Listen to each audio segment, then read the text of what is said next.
ही परीक्षा भगवान घेणार. प्रत्येकाच्या जीवनात परीक्षेचा काळ आहे. अरे व्यवहारामध्ये परीक्षा आहे हो.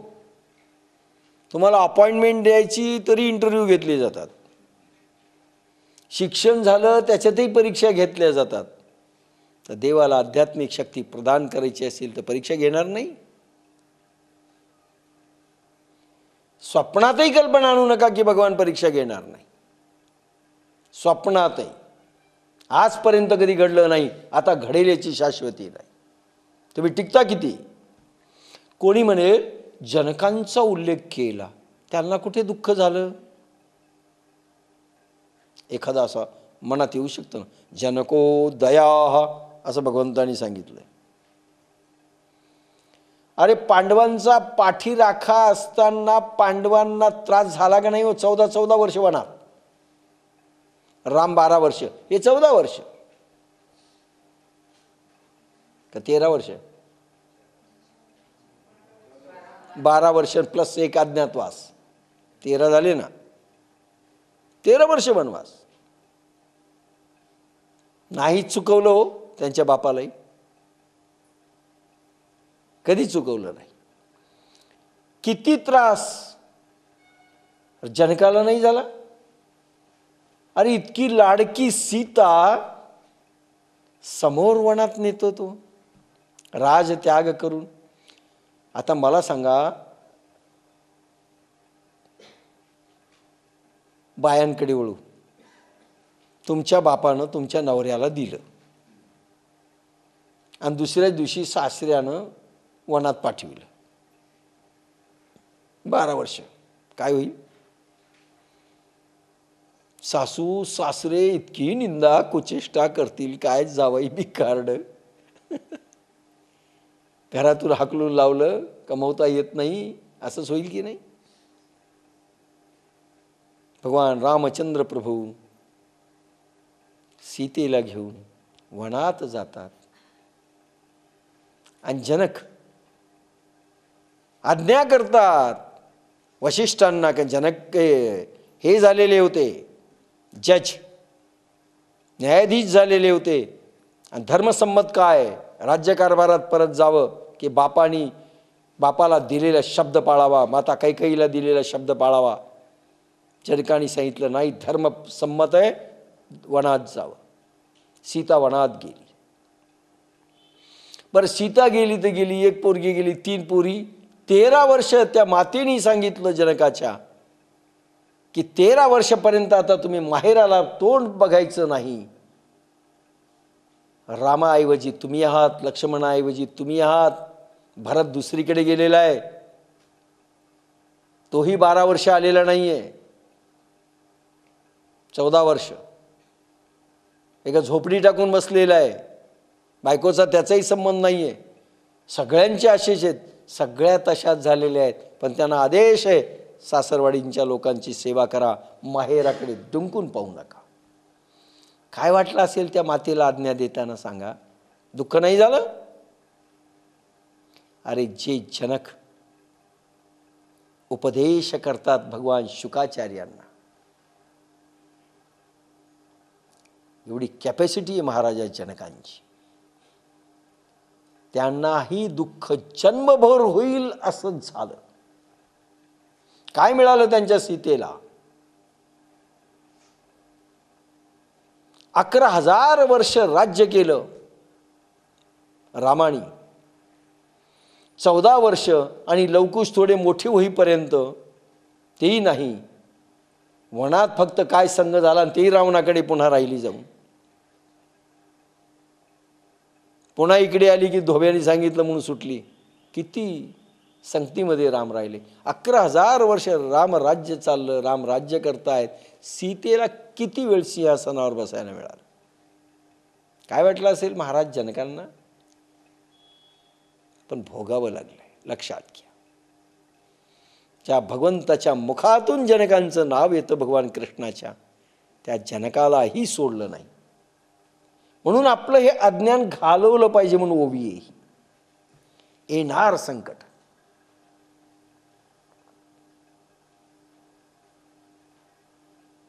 नाही तर महाराजांनी तर जादूनं काढावेत. नाही, काही नाही झालं तर त्याला रोग तरी दिला जाईल, बस. काही ना काही दिलं जातं शुक्लकाष्ठ. तो चित्तो निरुता समद्रष्टी तत्वता हरिमणे पंडू सुता तोची ब्रह्म. तोच खरोखर तात्विक दृष्टीने समबुद्धीचा योगी होय. श्रीकृष्ण म्हणाले, अर्जुना, तोच तो ब्रह्म होय. सुखात आणि दुःखात प्रभू नाम कधी विसरत नाही, कधी विसरत नाही. एक क्षणही 5 पांडव द्रौपदी भगवंताला विसरले नाहीत. संकट झेलीत राहिले, झेलीत राहिले. आणि ज्या वेळेस भगवान निजधामाला निघून गेले, एक क्षण राहिले नाहीत 5 पांडव आणि द्रौपदी. नाही राहिले, एक क्षण नाही. की जिथून भगवान निघून गेले आम्हालाही राहायचं नाही. काय प्रेम असेल. संकट झेलली भगवंता करता, परीक्षा दिली भगवंता करिता,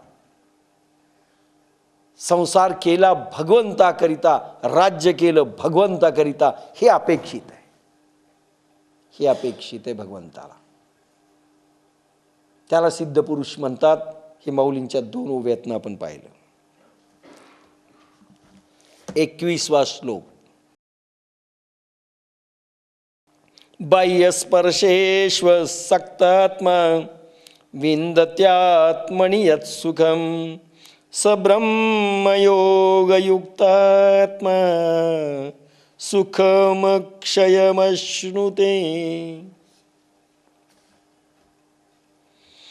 शब्दादी बाह्य विषयामध्ये ज्यांचे मनबुद्धी अहंकार प्राणासह आसक्त नसते, तो प्रत्येगात्म्यामध्ये जे सुख असते ते अनुभवितो. तो ब्रह्मामध्ये जो योग म्हणजे स्थिरता त्याने युक्त आहे, असा तो क्षय न पावणारे नित्य सुख अनुभवितो. समगीत या श्लोकावर. सर्व विषयान विटला आत्मसुखे सुखावला, ब्रह्मयोगयुक्त झाला अनुभवी अक्षयाला. माऊलींच्या ओव्या. जया आपण पे सांडूनी काही, इंद्रिये ग्रामावर येणे नाही, तो विषयन सेवी हे काही विचित्र येथ. सिद्ध पुरुष संकट झेलीत असताना, ॲडव्हर्स कंडिशनमध्ये असताना काय बुद्धांना मिळालं, काय ज्ञानेश्वरांना दिलं, काय महावीरांना दिलं? दगड, धोंडे, कानात खुंट्या, सगळं दिलं आम्ही. काय कोणाला नाही दिलं?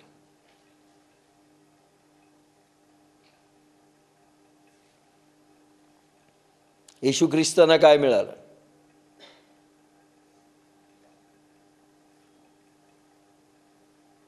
ज्या ज्ञानयोगी महापुरुषाचे प्राण मनबुद्धी अहंकार आत्मसुख भोगण्यात गढून गेलेले आहेत, जो त्या आत्मसुखाला सोडून कधीच बाहेर इंद्रियांच्या गावात येत नाही, तो विषय सेवन करीत नाही, असे विलक्षण काय काय आहे? जया आपण पे सांडूनी कही, इंद्रिय ग्रामावर येणे नाही. आपण पे, आपण म्हणजे आत्मा.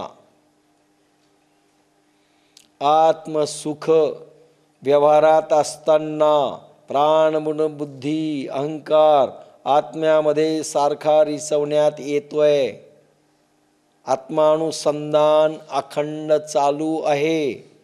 साधनेच्या काळात समाधी अवस्था आणि व्यवहारामध्ये आत्मसंधानामधून समाधी बोध अवस्था, महाबोध अवस्था अखंडित असताना इंद्रिय भोगामध्ये आसक्त किंवा रतच होत नाही, जागाच होत नाही. लक्षात घ्या, हेही लक्षण आहे. वर सांगितलं इंद्रिय कोंडू नका, म्हणजे भूक लागली तर खाऊ नका असं नाही, पण भूक नाही लागली, जागा नाही झाला तर खाऊही नका, असाही दुसरा अर्थ आहे.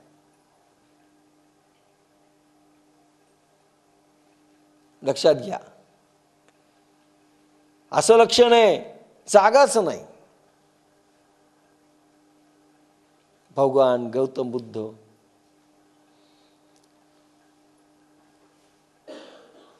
एक पान डायरेक्ट गुरु न मिळाल्यामुळे फार त्रास झाला गौतम बुद्धांना. इनडायरेक्ट कोण गुरु आहे कोणी सांगितलं नाही, आजपर्यंत माहिती नाही. डायरेक्ट गुरु नाही, खूप त्रास झाला. सांगणारा नसल्यामुळे अज्ञानी दशेत फार भोगावं लागतं. आमच्यासारखे सांगणारे आहेत सिद्धकृपेनी, आपण ऐकत नाही ती गोष्ट वेगळी, म्हणून दुःख भोगतो. पण सांगणारे नाहीत, फार गौतम बुद्धांचे इतके हाल झाले, झाडाचा पाला एक पानावर राहत होते. वर्णन असं आहे, एक नदी पार करायची होती, एक पान खाल्लं, त्राण राहिला नाही, गयेमध्ये होते, आणि शेवटी बोधी वृक्षाखाली जाऊन बसले. थकून गेले. 6 वर्ष हठाष्टांग योगांचे प्रयोग केले, पण साध्य झालं नाही. इप्सित गंतव्य साध्य झालं नाही, आत्मसाक्षात्कार नाही, म्हणून निराश होऊन बुद्धिवृक्षाखाली बसले. आपण बसलो होतो पा त्या वृक्षाखाली.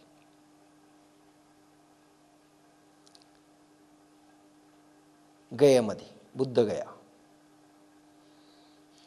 त्या ठिकाणी बसले. त्यांची शिष्या होती एक सुजाता नाव, तिनं खीर आणली, एक भांड छोटंसं असेल, आणि शेवटी सांगितलं तुम्ही खाच. त्यांनी ती पिली आणि समाधी लागली. 7 दिवस रात्र आणि दिवस समाधी.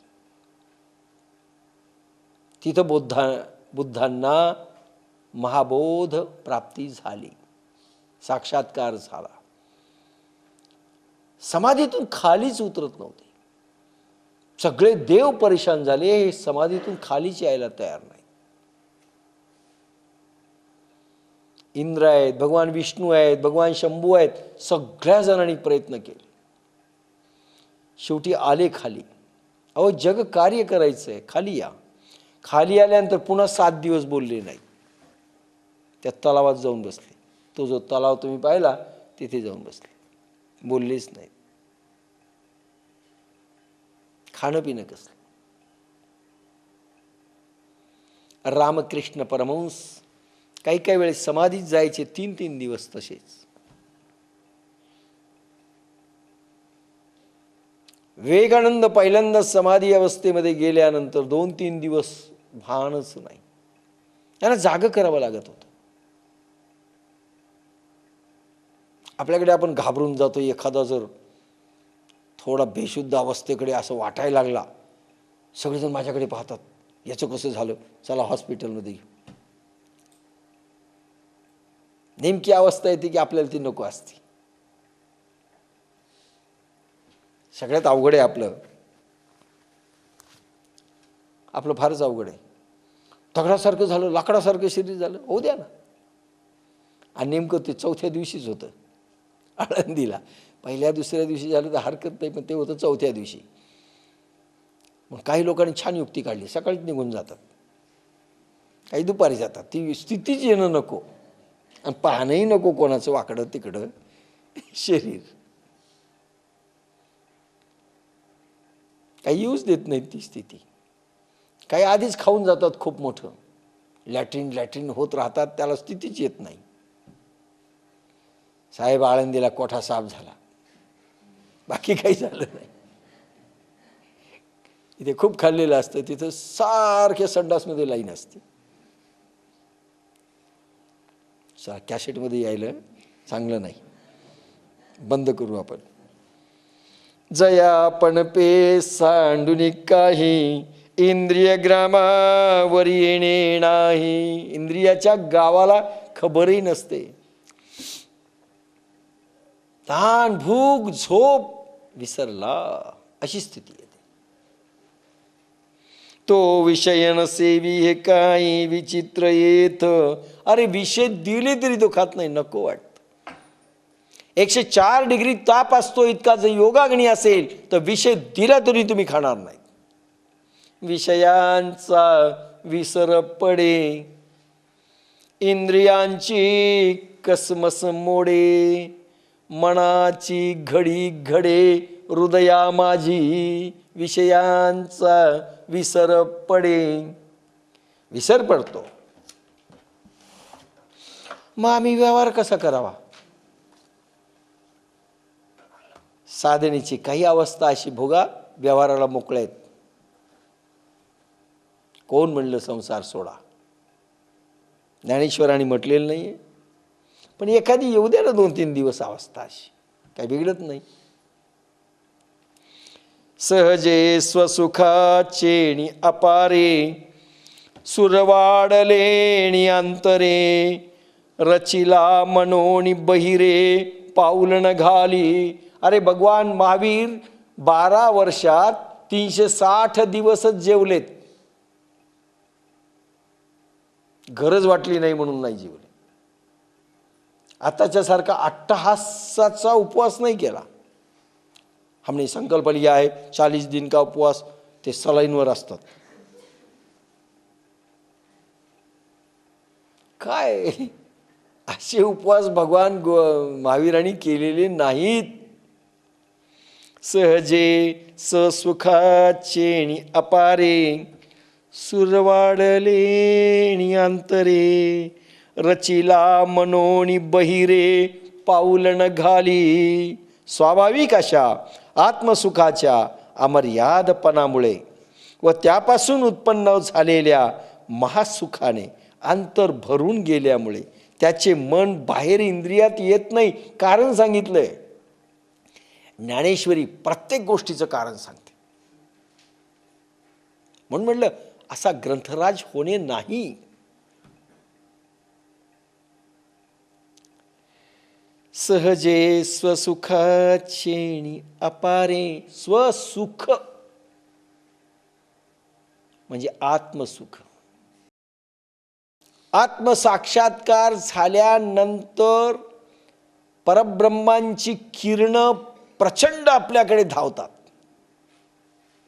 परब्रह्माचा प्रकाश या देहामध्ये प्रचंड साठवला जातो, धावतो. ब्रह्मांडीय किरण या पिंडामध्ये येतात आणि सुख, पुन्हा साधी कल्पना सांगतो, इंद्रियजन्य सुख आणि पदार्थजन्य सुख, विषयजन्य सुख, हे जे सुख आहे ते टेम्पररी आहेत. पदार्थापासून मिळणारं सुख, व्यक्तींपासून मिळणारं सुख आणि विषयापासून मिळणारं सुख हे टेम्पररी आहे, अस्थायी आहे, परमनंट नाही, स्थिर नाही. काल गुलाबजामुन खाल्ला, पुन्हा 4 दिवसांनी नाही गुलाबजामुन, अरे पुन्हा कशाला खायचं नाही, खाऊ वाटायला. पुरणपोळ्या आवडणारे कोणाच्या घरी गेले काय पुरणपोळी खुश होऊन जातात. वा वा, तुम्हाला कसं समजलं मला आवडते? अरे थकला नाही का? एकदा खुश झाला होता ना की पुरणपोळी संपली, आता इच्छा संपली. नाही, जी गोष्ट पुन्हा पुन्हा हवी वाटत असेल त्याचं कारण त्या वस्तूमधलं सुख केव्हाच संपलंय. लक्षात घ्या काय म्हटलं. हवी केव्हा वाटते? ज्यावेळेस नाही, म्हणजे सुख संपलं की ती पुन्हा हवीशी वाटते. चहा पुन्हा काय घ्यावासा वाटतो? 4 वाजता घेतला, पण आम्हाला रात्री 10 वाजता घ्यायची सवय बरं का. 4 वाजता घेतलं त्यावेळेस तृप्त झालं ना, नाही झालं, पण त्यावेळेस झालं होतं. आता 10 वाजता अतृप्त आहे, त्याचं काय. सुख हे टेम्पररी, अस्थायी आहे, ते केव्हाही संपू शकतं. म्हणून संसारातलं सुख हे अस्थायी आहे आणि आपण त्याच्याच मागे आहेत. सुखाचेही पुन्हा प्रकार आहेत. मग स्थायी कोणतं सुख आहे? भगवंत अनुभव झाल्यानंतर, भगवत शक्तीचा अनुभव आल्यानंतर, आत्मसाक्षात्कारानंतर, भगवत प्राप्ती झाल्यानंतर जे सुख मिळतं ते परमनंट आहे, ते वाढतं आहे. हे क्षणे कमी होणार आहे. विषयातलं सुख हळूहळू कमी होणार आहे. खाता खाताच कमी होतं. पहिली पोळी टाकली भस्कन खातो, दुसरी टाकली नाही बरं वाटायला, तिसरी टाकली नको, चौथी टाकली की नाही उलटी करील बरं का. क्षणे त्याच वेळेस कमी होतं. पण हे कमी होत नाही, अपार वाढतो असा शब्द आहे. सहजे स्वसुखाचेनी अपारे. हे कमी होत नाही, अपार म्हणजे प्रचंड वाढत जातं. असं वाटतं की कालच्यापेक्षा आज आनंद जास्त आहे. आणि ज्यावेळेस आम्हाला अध्यात्माच्या साधनेमध्ये अनुभव आल्यानंतर, आज अनुभव छान आला, पण आज परवा आला होता बरं का छान, आज नाही आला का? त्याचं कारण आम्ही मध्यंतरी विषय सुखात रमलो, कल्पनेने का असेना. लक्षात घ्या, विकारांमध्ये रमलो, विषय सुखात रमलो, प्रभू आपली शक्ती खेचून घेतो. दिलेली शक्ती प्रभू खेचून घेतो. हा लायकीचा नाही, नालायक. नालायक, लायकीचा नाही, खेचून घेतो.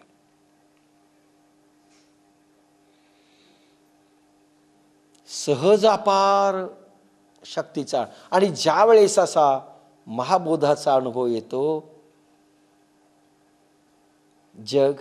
जगातल्या वस्तू, माता पिता म्हणून हे जास्त बायको पोरं सुख देऊ शकत नाही. विषयांचे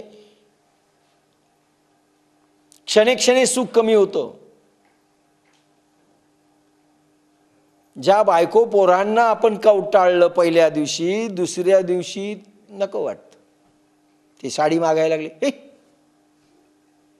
साडी किती 4000ची, अशी बायको कुठं असती का?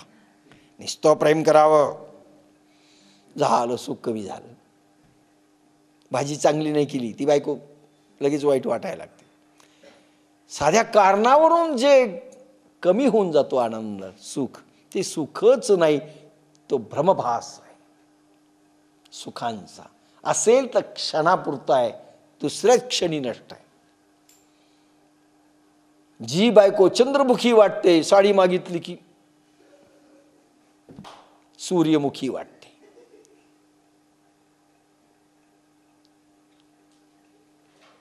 लगेच बदलतो माणूस.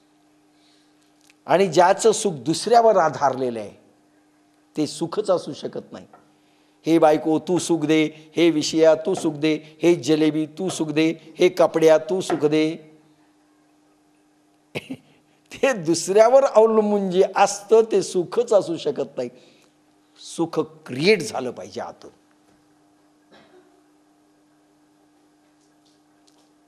दुसऱ्यावर नाही अवलंबून राहता कामा.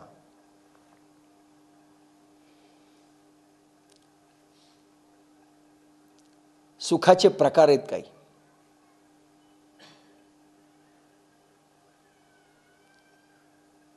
जडापासून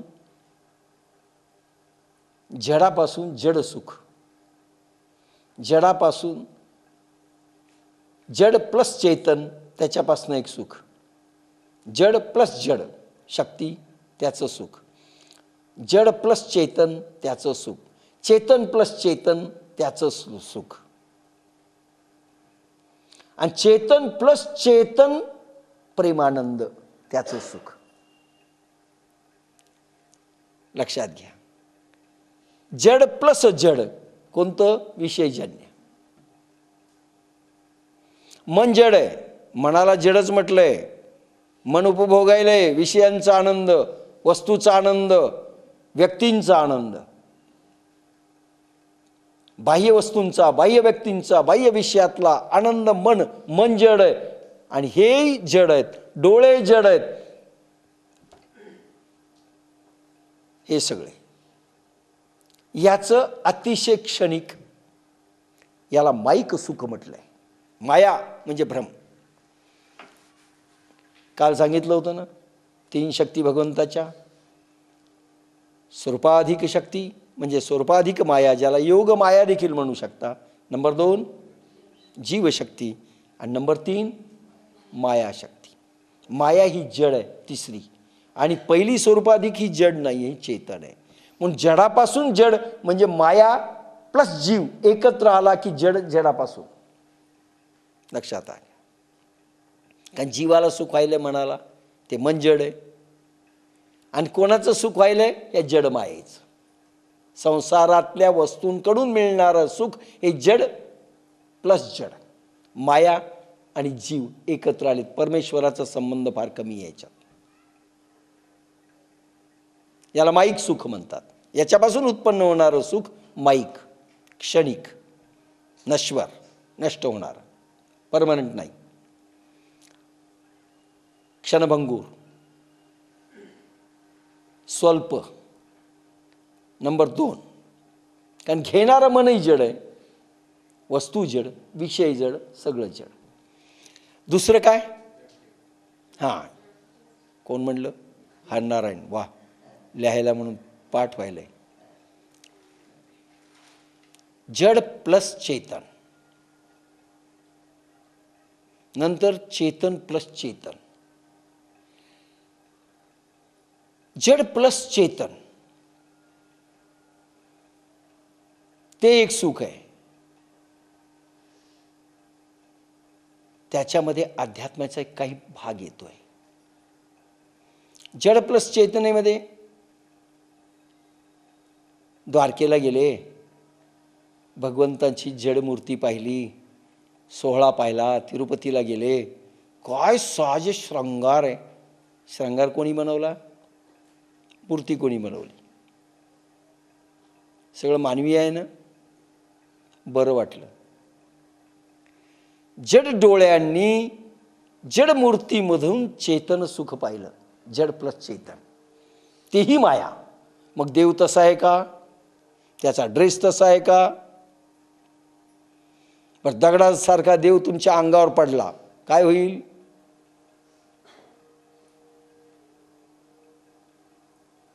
उदाहरण देतोय, डिटेल नको. तेही माईक आहे. कारण देव तसा आहे का? आज जो साज श्रंगार घातलाय तो जर देवाच्या अंगावर घातला तो फेकूनच दे.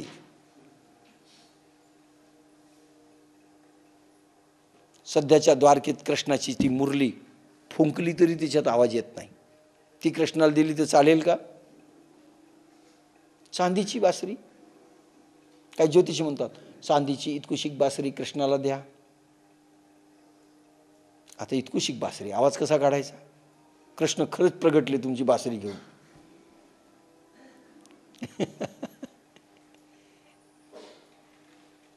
काही नाही. आणि ते इतकुसक मुकुट, सोन्याचं टोपर, हे सगळं माईक सुख आहे. तुमच्या डोळ्याला जे चेतन वस्तूंचं तुम्ही कल्पना केली ते सुख माईक आहे. आणि दोन्ही माईक आहेत. नंतर चेतन प्लस चेतन, हे कुठून मिळतं? ज्ञानयोगामध्ये. ब्रह्मसाक्षात्कार झालेला आहे, ब्रह्मचेतना अंगाला आलेली आहे, सिद्धत्व प्रगट झालेलं आहे. पण तेही घसरण्याचा संभव मागे आलंय काल परवाच्या ओव्यात. तरी खाली पडू शकाल, खाली पडू शकाल. तेही सुख खाली आणू शकतं तुम्हाला.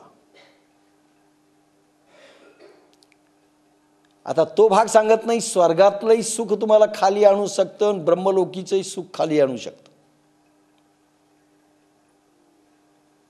त्याच्यातही माणूस विटतो. जर ब्रह्मलोकात राहत असल्यानंतर, स्वर्गात राहत असल्यानंतर पृथ्वी तलावर इच्छा आज देव करतात, मानवी शरीर आम्हाला मिळावं आणि त्या सुखाला आम्हाला नको आहे ते अमृताचं सुख, त्या अप्सरा नको आहेत, ते वैभव नको आहेत, आम्हाला आनंद, खरा आनंद इकडे पाहिजे. वैकुंठी तो ऐसे नाही कवळ काही काल्याचे. काय तुकारामांच्या अभंगावर बोलावं. नाही वैकुंठात, स्वर्गात सोडा, वैकुंठातही नाही. तुकारामांचं एक अभंग आठवणं, वैकुंठात गप्प राहावं लागतं, तोंडच उघडायचं नाही. चिडी चुप. साधनेत बसल्यावर कोणी आवाज केलेला चालतो का?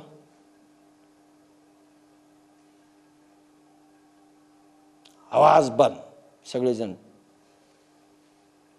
गप्पा नाही, सप्पा नाही, काही नाही, विनोद नाही, हसणं नाही. स्वर्गात आहे पण विष्णू लोकात नाही, बिलकुल नाही. कारण स्वतःच भगवान असे, प्रत्येकजण असंच, आपल्यालाही असंच बसावं लागतं. तुकारामांनी अभंगात वर्णन केलं. अरे वैकुंठामध्ये बोलणंच नाही म्हणले, काही आनंद नाही, आनंद नाही. म्हणूनच म्हणतात ते, आम्ही वैकुंठवासी आलो याची कारणासी. आनंद आहे आम्हाला. मोक्षपद तुच्छ केले या कारणे, आम्हा जन्म घेणे युगायुगी. हे सुखच वेगळं आहे. समाधी सुख फक्त ह्या देहात आहे. इंद्रलोकात नाही, ब्रह्मलोकात नाही, देवलोकात नाही, वैकुंठात नाही, स्वर्गलोकात नाही, कुठेही नाही. म्हणून हे सगळे माईक सुख आहेत. म्हणून चेतन प्लस चेतन ब्रह्मानंदापासनं मोक्ष मिळू शकेल ते सुख एक ठीक आहे, ते मात्र अमाई आहे. ते पूर्वीचे दोन जड प्लस चेतन हे माई आहेत, हे अमाई आहे. आणि एक दुसरं सुख आहे, ज्ञानयोगानंतर प्लस भक्ती योग मिळाल्यानंतर चेतन प्लस प्रेमानंद.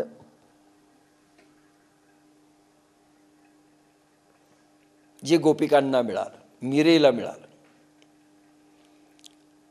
आणि आपल्याला वाटचाल करायची तिकडे.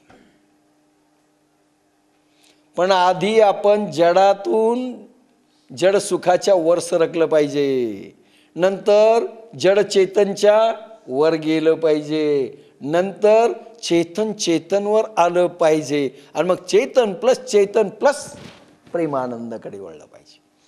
पहा किती क्लिअर कट आणि वेगळ्या ढंगाने सांगितलं. आपण जडच बरं.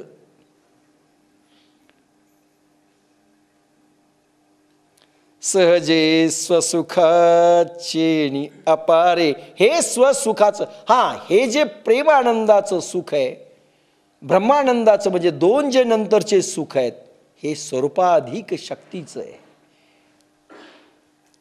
याला राधेची कृपा पाहिजे, याला रुक्मिणीची कृपा पाहिजे, याला जगदंबेची कृपा पाहिजे, याला सरस्वतीची कृपा पाहिजे, याला गायत्रीची कृपा पाहिजे. स्वरूपाधिक माया ती दोन सुख देते, आणि जड माया ती क्षणिक सुख देते. कोणतं पाहिजे आपल्याला? स्वरूपाधिक माया. आम्हाला फक्त राधा पाहिजे.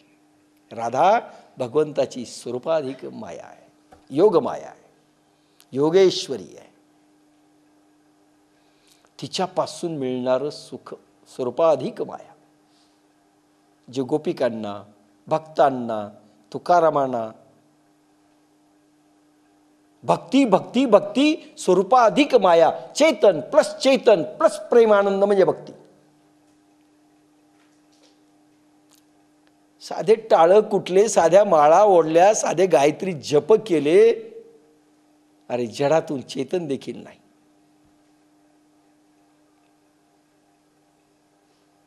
लक्षात घ्या.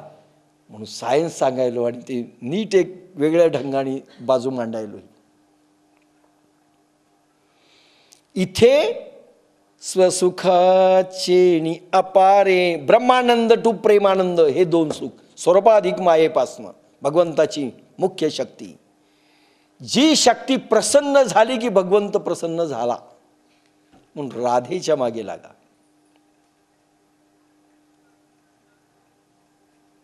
सहजे स्वसुखाचे अपारे, याला आत्मसुख म्हटलंय.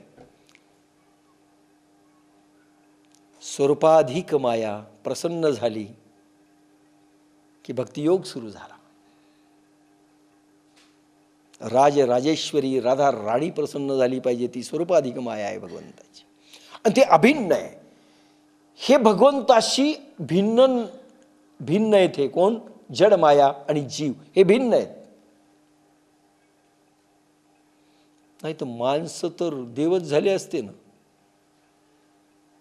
जर जीव हा अभिन्न अंश असला तरी स्वअंश नाहीये, अभिन्न नाहीये. पण ही स्वरूपाधिक माया अभिन्न आहे. राधा आणि कृष्ण अभिन्न आहे. स्वरूपाधिक माया आणि भगवान अभिन्न आहे. तिची उपासना आहे. आणि ती मात्र अपार सुख देखे. सारखं 3000 वर्ष जरी समाधीत राहिलं, वाटलं तर 10 मिनिटं झाली असतील. वेळेचं भान नसतं. वेळेचं भान नाही हे लक्षात घ्या.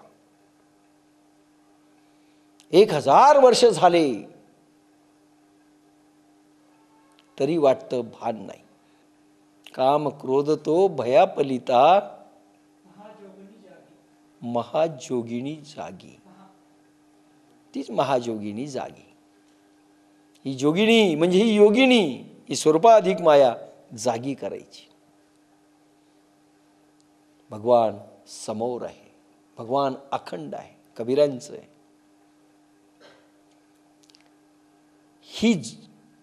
हीच तर जागवायची नवरात्रामध्ये. उदे ग अंबे उदे, स्वरूपाधिक माया तू जागी हो. उदे ग अंबे उदे, काय गोड आहे. सहजे स्वसुखाचेणी अपारे, अपार.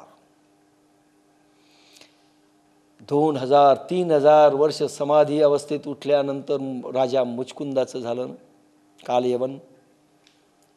भगवान कृष्ण पळत आले. हा कालयवन आपला राजा मुचकुंद झोपलेला होता. कालयवन त्याच्या पाठीमागे लागले होते. सरासंद स्वारी करायला आले होते मथुरेवर. त्यावेळेस भगवान कृष्ण लपले त्या गुहेमध्ये. कारण काय झालं होतं माहिती आहे? राजा मुचकुंद हे इंद्राला मदत करायला गेले एका राक्षसाला मारण्याकरिता. प्रचंड लढाई झाली. पृथ्वीवरून स्वर्गात गेले. हजारो वर्ष युद्ध चाललं.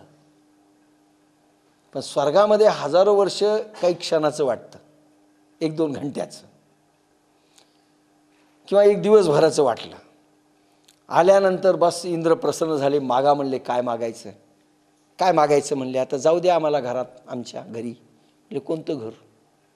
पृथ्वीतल. म्हणजे कुठे कोणाकडे जायचं आहे? माझी बायको, पोरं. अरे 1000 वर्ष युद्ध चाललं होतं म्हणले. आता कोणीच राहिलं नाही. लक्षात घ्या, माणसाला कोणीच राहिलं नाही म्हणल्यानंतर काय करायचं आहे? पैसा मला सांगा. आणि वरदान काय करायचं? इतकं दुःख झालं. अहो नाही म्हणले. दिवसभरच झालं. नाही म्हणले. स्वर्गातला दिवस तुमच्या पृथ्वीतलावर 1000 वर्ष निघून गेले. कोणी नाही. ठीक आहे म्हणले. आता कोणाला दाखवू मी हा पराक्रम? माझे म्हणणारे कोणीच जर शिल्लक नसतील, कोणाला दाखवू? आणि मला ओळखणारे आता पृथ्वीतलावर कोणी नाहीत. मग असं करा, झोपीचं वरदान द्या, योगनिद्रेचं. ठीक आहे म्हणले. पण उठायच्या वेळेस जो मला उठवील त्या स्वसुखाच्या समाधीतून, त्यावेळेस तो जळून भस्म होईल. म्हणून भगवान कृष्ण लपले, स्वतःचं पितांबर त्याच्यावर टाकलं आणि तो कालयवन आला आणि त्याला लाथा मारून हाच कृष्ण आहे म्हणून उठवलं, श्रापाप्रमाणे त्याला भस्म करून टाकलं मुचकुंदानं. आणि त्यावेळेस भगवान तू स्वतः प्रगट झाला पाहिजे म्हणे नंतर, आणि तिथे कृष्ण प्रगट झाले. माग म्हणाले, काय मागू म्हणले, सगळे माझे गेले आणि काय मागू आणि कोणासाठी मागू. राजा मुचकुंद म्हणजे हजारो वर्ष तप केल्यानंतरही किंवा योग निद्रेत असल्यानंतर क्षणिक वाटतं हो, याला अपार सुख म्हणतात, सर्वाधिक मायेच. म्हणून शेखरला म्हणलो तो 2.5 तास बसल्यानंतर म्हणलं 10 मिनिटं झाली. अहो नाही, 2.5 तास झाले म्हणले. असे हजारो वर्ष गेले तर काही क्षण वाटतील. सहजे स्वसुखाचेणी अपारे. पहा, एका ओबीसाठी मला एवढं सांगावं लागलं. स्वसुख काय, स्वरूपाधिक मायेचं समाधी बोधामधलं सुख, ज्याच्यामध्ये जडमाया संपलेली आहे. इंद्रिय जीत तुम्ही झालेला आहात, इंद्रिय जीत झालात, इंद्रिय तुमच्या अधीन झाले म्हणजे जडमायेपासून तुमचा जीव विभक्त झालाय. आणि या जीव आता स्वरूपाधिक मायेने आतमध्ये घेतलंय. राधा राणीचे तुम्ही राडके झालेत, स्वरूपाधिक माया. पण त्यांना संसारी माणसं चालत नाही. पुन्हा जडाकडे वळून तुम्ही जर पाहिलं तर ते फेकून दिल्या जातं, तिथून खाली दणकन आपटल्या जातं. मग काय करायचं, कसं करायचं? असं प्रत्येकामध्ये भगवंत पाहावा. दही दूध लोणी, अरे रविदोर लावत असताना गोपिका त्याच्यातही कृष्ण पाहायच्या, लोण्यामध्ये कृष्ण पाहायच्या, दोरीमध्ये कृष्ण, तोंडात कृष्ण, सगळीकडे कृष्ण. कृष्णासाठी व्यवहार, कृष्णासाठी सगळं. मग चालतं.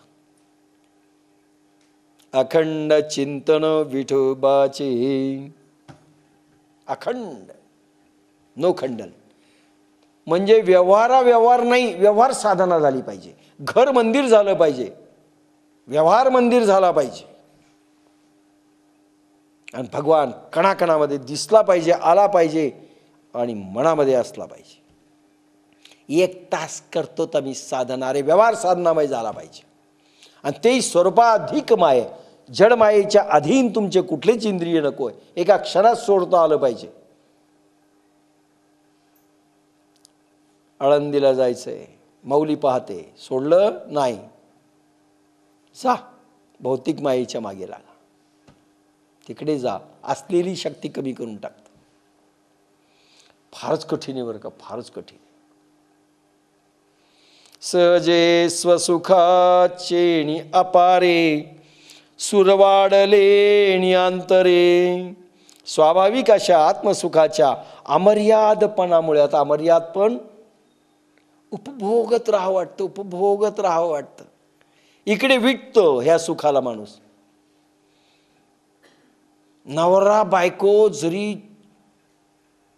किती जवळ राहतील, किती गळ्यात गळ्या घालून समजा बसले, घंटा 2 घंटे रात्रभर, दुसरे नकोच, पुन्हा नकोच वाटतं. विटतो माणूस. याला विटत नाही, अमर्याद हावंसं वाटतं, वेळेचं भान नाही. स्वाभाविक अशा आत्मसुखाच्या अमर्यादपणामुळे. आणि म्हणून भौतिक सुखाला माणूस का लालचवलेला आहे? खरं सुखच त्याला मिळालेलं नाही आणि म्हणून तो अशांत आहे. पण भौतिकामध्ये पैसा, वस्तू, विषय, व्यक्ती सुख देऊ शकत नाही. याचं कारण तो अशांत मन का राहतं? कारण ह्या मनाला, जड मनाला स्वरूपाधिक शक्तीचं आकर्षण आहे. मला ते हवंय. तो मज व्हावा, तो मज व्हावा. तू पाहिजेस भगवंता. आणि स्वरूपाधिक माया टेस्ट घेते तुमची, की जड मायेला किती अधीन आहात. सांगा, दुःख आणि सुख तिनं द्यावे की नाही, तुमच्या जीवनात निर्माण करावे की नाही. एवढ्यासाठी मला 2 ओव्या माऊलीने टाकल्या, त्यासाठी एवढं प्रचंड व्याख्यान द्यावं लागलं. परीक्षा घ्यावी की नाही?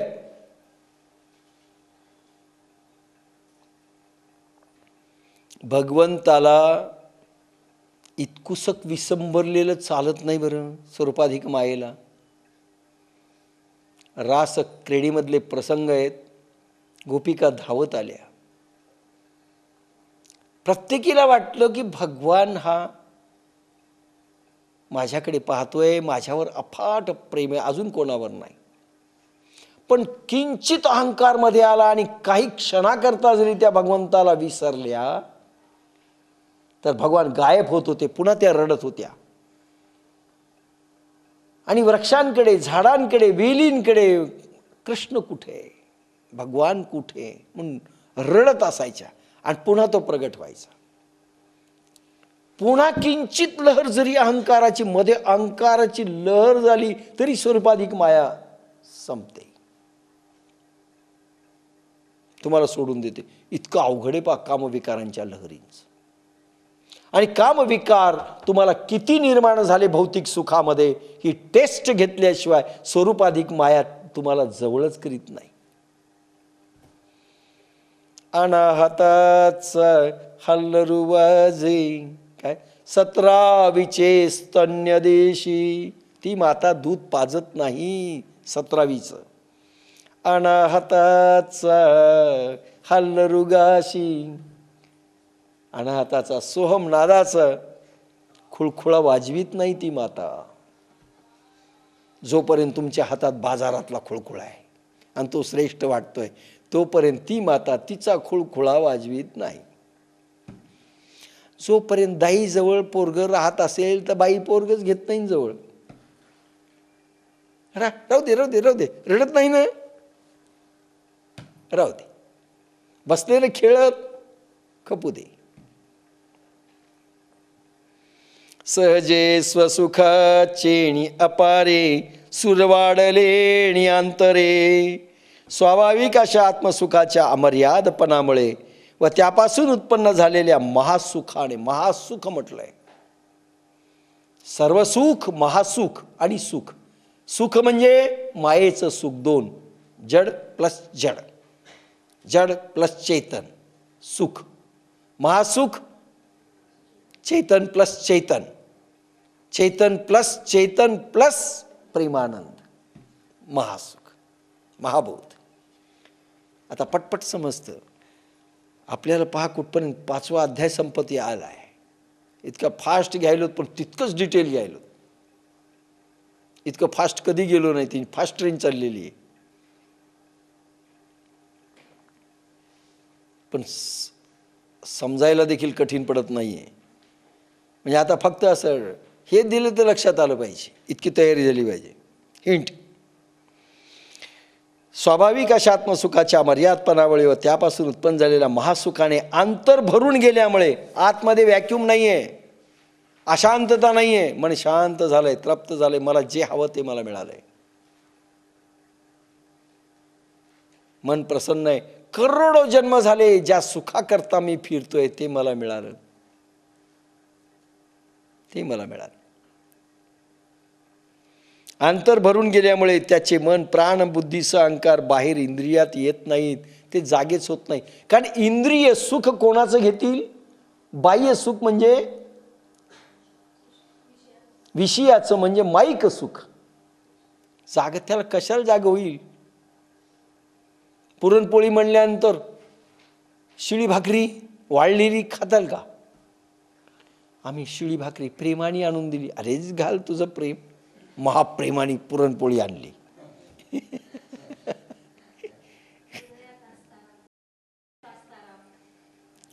हृदयी असता राम, सर्व सुखात आराम. का भ्रांतासी काम विषयावरी, हृदयी असता आत्मा राम. तिला सांगितलं मी तुझ्या हृदयातनं निघून जाईल जर तू जडाकडे वळलीस. म्हणजे वळू नये असं नाही, त्याच्यात आसक्त तुम्ही झालात आणि परमेश्वरापेक्षा जड वस्तू जास्त वाटली. मी परमेश्वराला बाजूला सारलं, स्वरूपाधिक मायेला तुम्ही बाजूला सारलं, योग मायेला तुम्ही संपले. भगवान निघून जातो. आज फारच छान निरूपण एक वेगळ्या ढंगाने आणि तुम्हाला कल्पना येईल असं झालं आहे. तरी आपली बुद्धी जर नाही ठिकाणावर आली तर त्याला येईलच नाही. त्याला भगवंत काय करेल? कारण मायेनं फारच गळफास टाकलेला आहे. जीव आहे ना आपण, आपल्याला सहज म्हणता येतं काय करावं, आमचा जीव आहे आणि मायेने गळफास टाकला आहे. सहजे स्वसुख चेणी अपारे सुरवाडले नियांतरे रचिला म्हणून बहिरे. आपलं कसं आहे माहिती आहे का? अस्वलानं मला धरलंय. एक पूर आला नदीला आणि त्यावेळेस काय झालं, एक ओढका टाकला त्याला. ओढक्यावर बसला, पोहू लागला. आता म्हणले ओढका सोड, बाहेर यायचं नाही. ओढक्याला धरून ठेवलं. ते म्हणले अरे ओढका सोड ना. नाही म्हणले, ओढक्यानं मला धरलंय. आता ओढक्याने याला धरलंय यानी ओढक्याला धरलंय. संसाराला आपण धरलंय का संसाराने आपल्याला धरलंय? कोणत्या भगुन्यानं तुम्हाला धरलंय? कोणत्या दुकानाने तुम्हाला धरलंय? कोणत्या चहाच्या कपाने तुम्हाला धरलंय सांगा? कोणी धरलंय तुम्हाला? तुम्हाला काय संसार नाही, तुम्हाला संसार आम्हाला सुटत नाही, संसाराने आम्हाला धरलंय. कोणी धरलंय तुम्हाला? नाही चहाचा कप असा तुझा चिटकला, साहेब तुम्हाला काय सांगा, त्याला सोडलंच नाही. मग जाऊ द्या म्हणलं ज्ञानेश्वरी, आज चहाचा कप रात्रभर सोडित नाही म्हणला. असं झालेलं नाही. आणि प्रभूनं तरी धरावा असं वाटतं आपल्याला, विसरून जावं. सांगे कुमुदळाचे निताटे जो जेविला चंद्र किरणे चोखटे तो चकोर काई वाळू वंटे चुंबितासे. माईक सुखांचं वर्णन केलंय, संसारातील सुखांचं वर्णन केलंय. ज्या पैशांच्या, ज्या व्यक्तींच्या, ज्या विषयांच्या जोरावर पूर्ण तुमची चेतनशक्ती तुम्ही पणाला लावली, पूर्ण आयुष्य रक्ताचं कणकण, जीवनाचे क्षणक्षण आणि श्वासांचे एक एक कोठा तुम्ही ह्या माईक सुखाकरता हे केलंय, त्याचं वर्णन माऊली करतायत. कमळाच्या पाकळीच्या ताटात जो चंद्राची शुद्ध किरणे जेवला, तो चकोर पक्षी काय वाळूचे कण चाटीत बसेल का? आम्हाला खरं सुखच मिळालं नाही म्हणून तेच बरं वाटायला. जसं लहान पोरगं असतं, परवाच मी म्हणालो, खेळणीच्या गाड्या किती आवडतात त्याला. भाऊली, लहान माझी भाऊली, छोटी तिची साऊली, इतकुसिक ती टंबी, मुलगी घेऊन चालते. मुलगा ती कार किती जपतो. आणि मोठा झाल्यावर त्याला सांगा ही तुझी कार. त्याने कार मागितली, हे बघ ही तुझी स्कूटर लहानी ती इतकी. तो फेकूनच मारेल आणि हसेल, पागल आहेस का? अरे तू पागल होता का त्यावेळेस? हो होतो बापा. ज्या वेळेस हे खरं सुख मिळेल ना, तर संसार सुखात मी विनाकारण आयुष्य उधळलं याची फिलिंग होईल. हो मी मूर्ख होतो हे कबूल करावं लागेल. पण आपण मरेपर्यंत कबूल करत नाही का, सोडितच नाही. सगळी तिरुपतीची लाईन माईक सुखा करताय.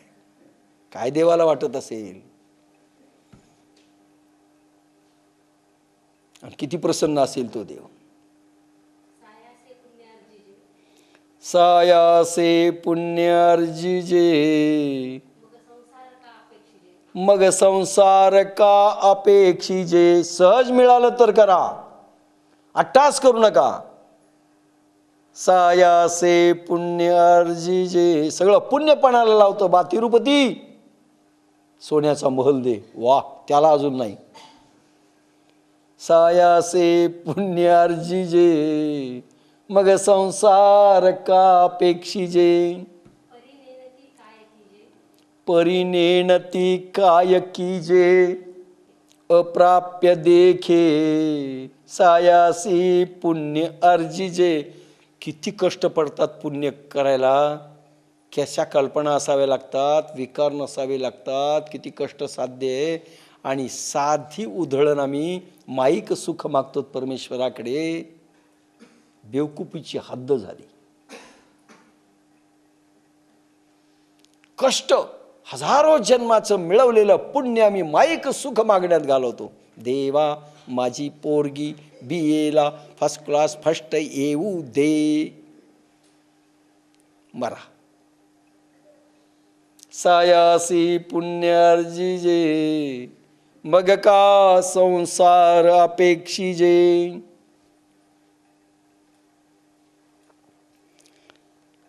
जो कमळाच्या पाकळीच्या ताटात चंद्राची किरण जेवला, पहा असं ताट अजून नाही झालं निर्माण. आपण तो बाप्पा अंबानी तर त्याच्यातच जेवली असते. वाळलेल्या कमळाच्या ताटात आपण जेवलो. वाळलेले पानं, पत्रावळी,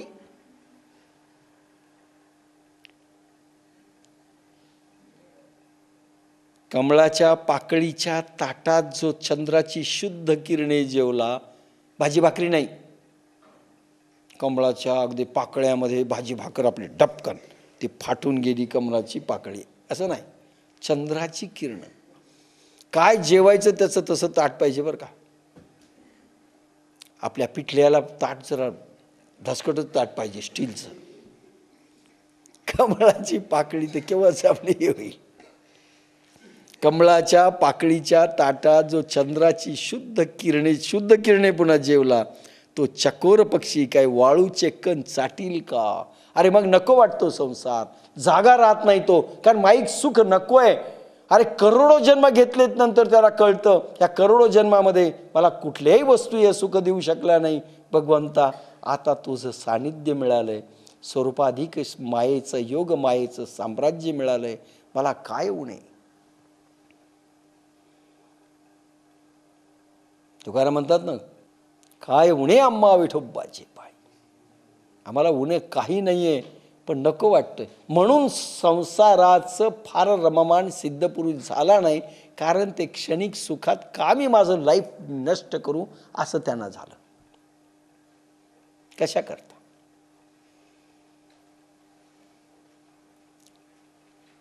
राष्ट्रपतीच्या घरी 10 दिवस राहण्याचं ठरलं. चपराशी म्हणला 9 दिवस माझ्या घरी राहा. राहाल का. फार प्रेमाने बोलवायला.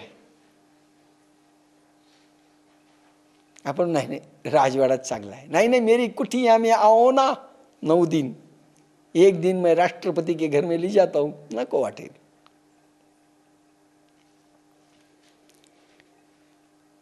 तो वाळूचे कण खात बसेल का. म्हणून भौतिक सुखाला विटतात लोक.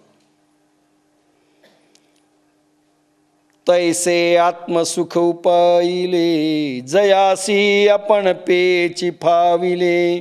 तया विषय संग सहज सांडवले, म्हणू काही. तैसे आत्मसुख उपाईले, त्या चकोर पक्षाप्रमाणे ज्याला आपल्या शरीरातच सर्वश्रेष्ठ आत्मसुख प्राप्त झाले आहे.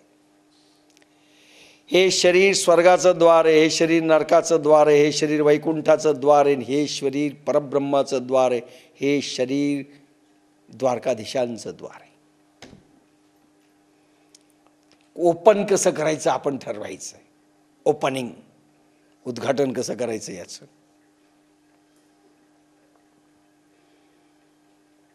जयस्य आपण पे फविले, त्या चकोर पक्षाप्रमाणे ज्याला आपल्या शरीरातच सर्वश्रेष्ठ आत्मसुख प्राप्त झाले आहे, त्याला आपोआपच विषय त्याग झालेला अनुभवाला आला. हे मी काय सांगू अर्जुना. ह्या सुखाकडे वळणारच नाहीत तुम्ही, वळणारच नाही. म्हणजे हा अनुभव तुला आपोआपच येईल.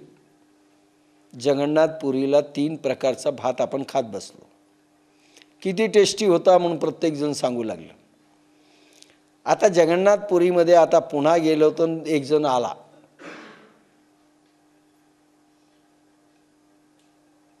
कोणीतरी इथले आपले आनंदी कवठेकर आले. माझा भात खा, फुकट आहे, 40 रुपये कशाला देता. आपण म्हणू नाही, ती टेस्टच वेगळी. का खराब होती का माझी. परवा तर मरेपर्यंत खाल्लं, माझ्या घरी निमंत्रण होतं त्यावेळेस. अरे ज्यावेळेस 2 ताटं समोर असतील, एक जगन्नाथपुरीचं असेल भात आणि एक तुमचा भात असेल, एका काळी तुमचा खाल्ला असेल पण आता नको वाटतो, तो खावा वाटतो. लक्षात घ्या.